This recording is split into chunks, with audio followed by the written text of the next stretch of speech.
Voici la correction de l'évaluation 5 portant sur la loi binomiale et les fonctions de logarithme.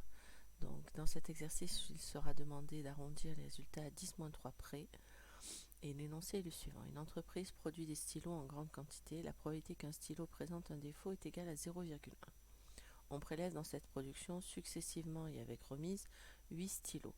On note grand X, la variable aléatoire qui compte le nombre de stylos présentant un défaut parmi les 8 stylos prélevés.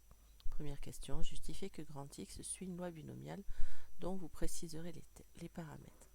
Donc, pour pouvoir justifier qu'il y a une loi binomiale, il faut plusieurs critères. Il faut premièrement l'épreuve de Bernoulli.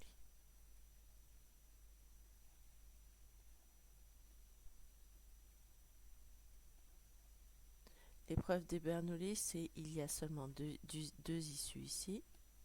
Considérez.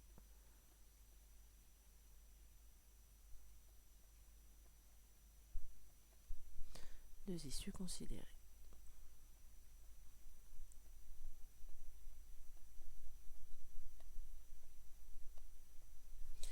La première qui nous intéresse, c'est ce qu'on appelle le succès. Il nous est donné dans l'énoncé, puisqu'on nous dit qu'on s'intéresse à la variable aléatoire qui compte le nombre de stylos qui présentent un défaut. Donc le succès, c'est le stylo a un défaut. Et sa probabilité P vaut 0,1. Ensuite, il nous faut ce qu'on appelle un schéma de Bernoulli.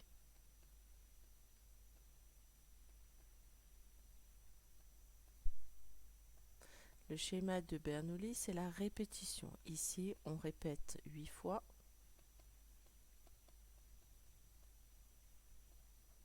Donc, notre valeur n vaut 8, de manière identique et indépendante.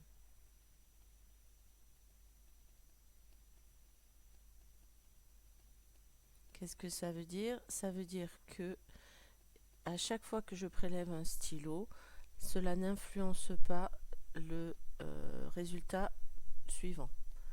Et identique parce que je prélève toujours dans le même stock. Ensuite, il nous faut parler de la variable aléatoire grand X. Grand X, c'est la variable aléatoire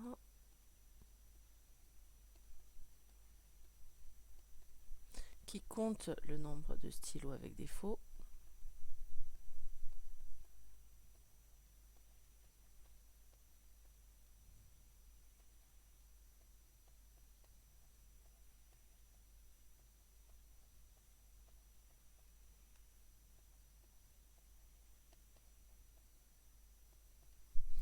Donc, grand X compte bien le succès.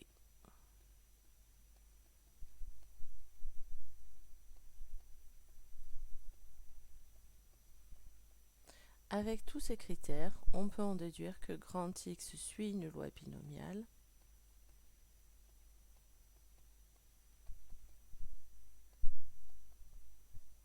avec n égale 8 et p égale 0,1.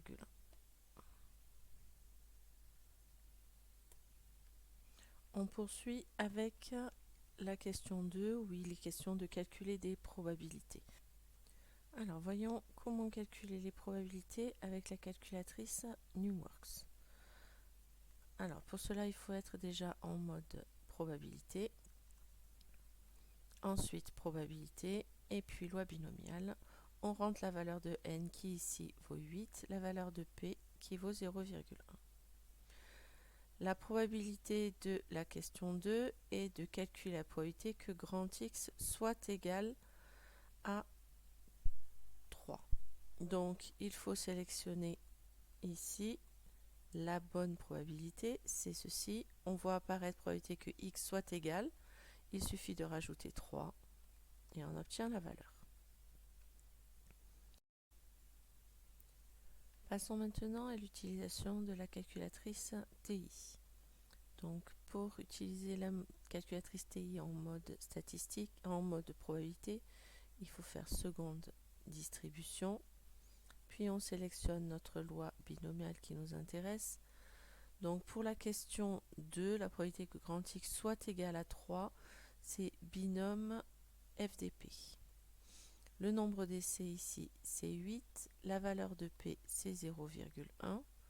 La valeur de X, c'est la probabilité que X soit égal à 3, donc c'est 3. On calcule la probabilité qui est de 0,033. Voyons comment calculer la probabilité avec la calculatrice Casio. Pour cela, on se met en mode statistique. Ensuite, distribution, loi binomiale, et on cherche pour la première question la probabilité que grand X soit égal à 3, donc c'est BPD qui nous intéresse. On cherche la valeur de X égale 3, ensuite la valeur de N c'est 8, et la valeur de P c'est 0,1.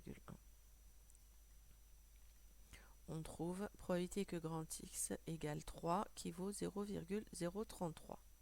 Calculatrice, on a trouvé la probabilité que grand X soit égal à 3 qui vaut à peu près 0,033. Passons maintenant à la question 3 où, pareil, il s'agit de calculer une probabilité avec la calculatrice. Question 3, probabilité que grand X soit inférieur ou égal à 5. Ici, il faut sélectionner inférieur ou égal à 5, c'est cette icône-là, et donc rajouter le 5. On obtient bien du 0,9999 à peu près. Passons maintenant à la question où la probabilité de grand X soit inférieure ou égale à 5. À nouveau, je cherche la loi binomiale. Cette fois-ci, c'est inférieur ou égal. Donc, c'est binôme FREP. Valeur de DC N égale 8, P égale 0,1 et la valeur de X ici, c'est 5. On obtient le 0,9999 qu'on avait trouvé avec la NumWorks.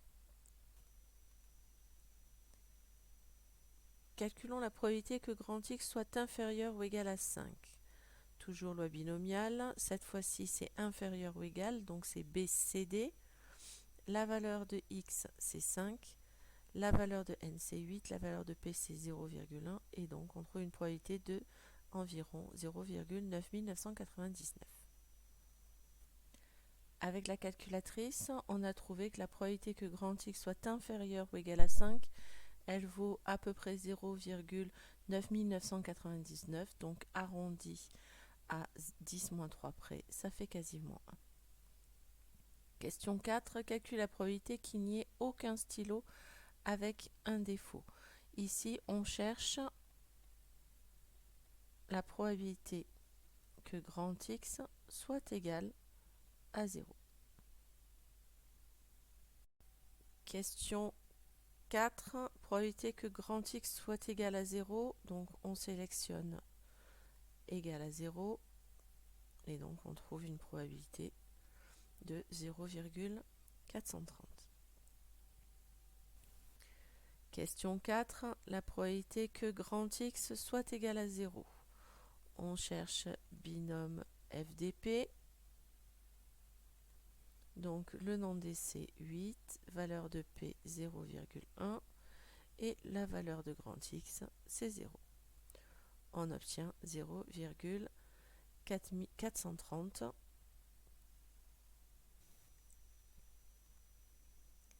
Cherchons la probabilité que grand X soit égal à 0. Distribution, loi binomiale, BPD. Ici, la valeur de X va valoir 0. Et donc, on obtient 0,430. Avec la calculatrice, on a trouvé que cette probabilité vaut à peu près 0,430. Donc, la probabilité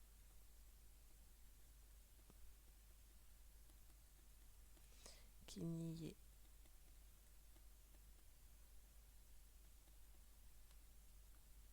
aucun stylo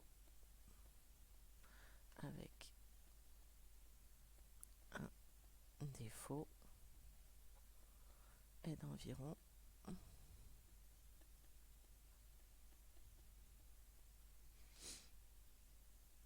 0,430. On continue avec la question 5. Calculer la probabilité qu'il y ait au moins 3 stylos avec un défaut. Ici, on cherche probabilité que grand X soit supérieur ou égal à 3. Donc avec la calculatrice NumWorks, ça se fait direct. Calculons maintenant la probabilité que grand X soit supérieur ou égal à 3. Cette icône, c'est celui-ci, et donc supérieur ou égal à 3 nous donne à peu près du 0,038. Les Casio et avec les TI, il va falloir chercher l'événement contraire. Le contraire de la probabilité que grand X soit supérieur ou égal à 3, c'est 1 moins la probabilité que grand X soit inférieur strictement à 3, c'est-à-dire 1 moins la probabilité que grand X soit inférieur ou égal à 2. La probabilité que grand X soit inférieur ou égal à 2. Donc c'est binôme FREP que l'on cherche. Donc la valeur de n c'est 8, la valeur de p c'est 0,1, la valeur de x c'est 2. On obtient 0,962 et si on fait 1 moins 0,962, on trouve la valeur trouvée avec la NumWorks, à savoir 0,038.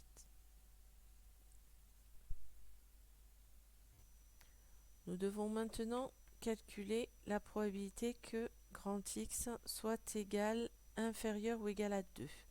Donc maintenant c'est la binomiale, donc c'est BCD, inférieur ou égal à 2. On trouve 0,962 et 1 moins 0,962 donne le 0,038 trouvé avec la calculatrice NumWorks. On trouve comme résultat à peu près 0,038. Donc la probabilité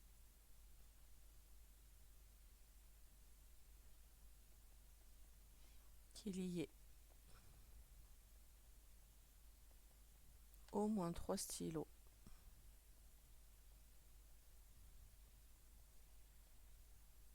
avec un défaut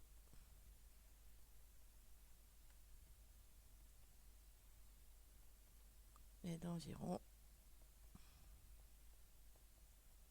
0,038. Dernière question, calculer et interpréter E de x. Avec la loi binomiale, E de x, on a vu dans le cours que c'était n fois p. Ici, n vaut 8, p vaut 0,1, donc ça fait 0,8. Ce qui veut dire, comment peut-on interpréter cette espérance? Ça veut dire que si on prélève un grand nombre de fois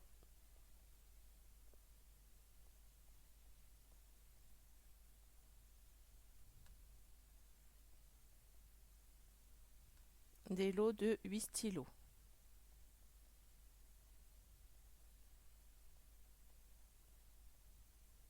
en moyenne,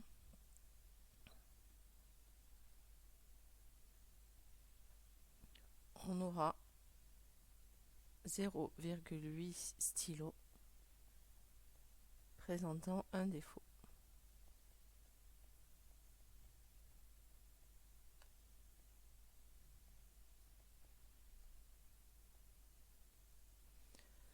Voilà pour le premier exercice. Passons à l'exercice 2 qui est un exercice sur les fonctions logarithmes. La fonction f est définie sur l'intervalle 0 plus l'infini par f de x égale 3x ln de 0,1x plus 5x moins 4. On donne la représentation de la fonction f dans le repère. on vous demande de déterminer graphiquement la limite de la fonction f en 0. Il faut donc regarder le graphique et voir ce qui se passe lorsqu'on est proche de 0. Lorsqu'on est proche de 0, on a l'impression que la courbe prend pour valeur moins 4. Donc, la limite, quand x tend vers 0, pour x plus grand que 0, de f de x, ça semble être moins 4. Déterminer par un calcul la limite de f en plus l'infini. On va s'intéresser à la limite quand x tend vers plus l'infini de 3x. 3 fois plus l'infini, ça fait plus l'infini. Ensuite, la limite quand x tend vers plus l'infini de ln de 0,1x. Ça fait ln de 0,1 fois plus l'infini, ça fait plus l'infini. Du coup, par produit,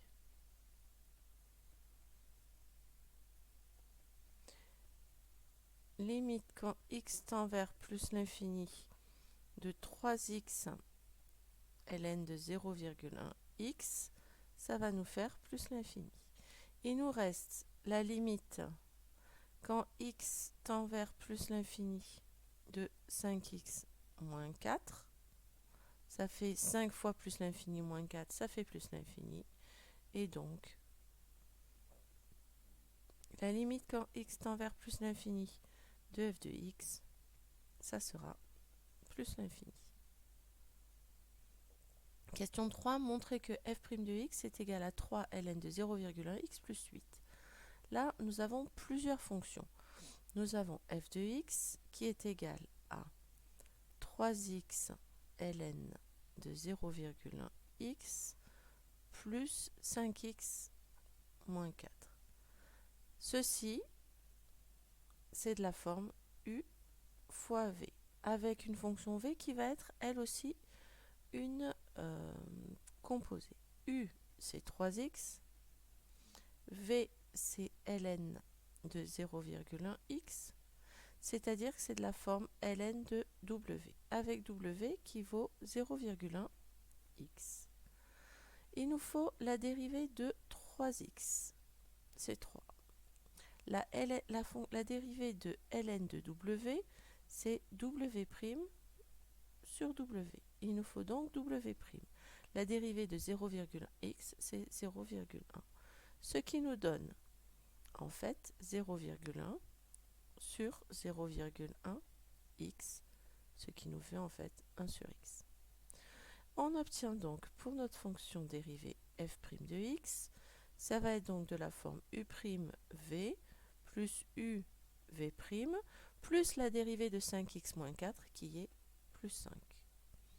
Ça fait donc u', c'est 3 fois v qui est égal à ln de 0,1x plus u qui est égal à 3x fois la dérivée de v qui est égale à 1 sur x plus 5, ce qui nous fait 3 ln de 0,1x plus 3x fois 1 sur x, ça nous fait 3 plus 5, et ça fait bien ce que je vous demandais, 3 ln de 0,1x plus 8.